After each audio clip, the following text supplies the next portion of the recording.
သတင်းမဟာတအားကြီးတဲ့တနင်္လာသားသမီးမိတ်ဆွေများအတွက်2026ခုဇန်နဝါရီလတလတာရွှေစကားငွေစကားဟောကြားခြင်းများဖြစ်ပါတယ်ခင်ဗျာဒီလိုကာလမျိုးဟောရတာတော်တော်စိတ်ချမ်းသာမိပါတယ်ဗျကန်ထူးတဲ့အချိန်ရောက်လာတာ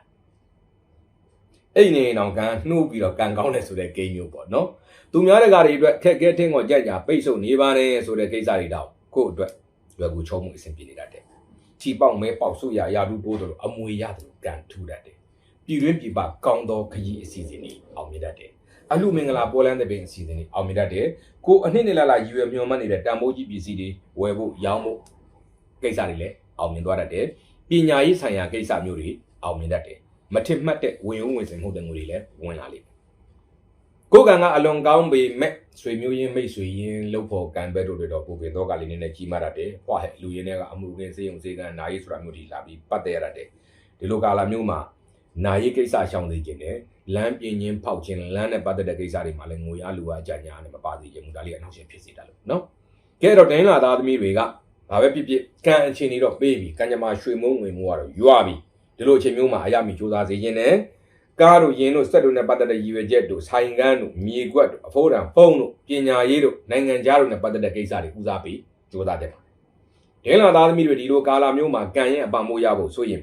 အရေးကြီးကိစ္စရှိတဲ့ရက်မျိုးတွေမှာပေါ့အဝါရောင်တို့ရွှေရောင်တို့လိမ်မော်ရောင်တို့များများပါတဲ့အဝယ်စားသုံးဆောင်တွေကိုအားပြုပြီးတော့ဝယ်ဆင်သုံးစွဲပါမိမိတို့ရဲ့ရောင်းကုန်ပစ္စည်းတွေရောင်းအပ်တက်အောင်လုပ်ငန်းဆောင်တာတွေတိုးတက်အောင်ဆိုရင်စားအထုတ်လေးတစ်ထုတ်စားလေးလက်တဆုပ်လောက်ကိုလက်ကင်မော်လေးနဲ့ထုတ်ပြီးတော့စားအထုတ်လေးဆောင်တာအဲ့ဒီစားထုတ်လေးနဲ့တို့ပြီးထုပြီးဆူတောင်းအောင်ဘယ်နဲ့ချိန်ရမဟုတ်ဘယ်နေ့ပဲချိန်ရမဟုတ်တတိယတိုင်းထုအားတိုင်းထုနော်အဲ့ဒါဘေးကယောက်ျားကြီးလည်းသွားထုမိအောင်မယ်သူကထွက်သွားအောင်မယ်နော်ရောင်းညင်တဲ့ပစ္စည်းတေးသေးကြီးကြီးရောင်းညင်တဲ့ပစ္စည်းဆိုအဲ့စားထုတ်လေးနဲ့တို့ထုပြီးဆူတောင်းမှာဒီကာလမှာဒင်းလာသားသမီးတွေကန်ကောင်းလိုက်ရှင်ဆိုရင်မဲ့နံပါတ်တွေကဏ္ဍတွေက3ကဏ္ဍ5ကဏ္ဍတွေဖြစ်ပါလေဟာအိမ်တွေ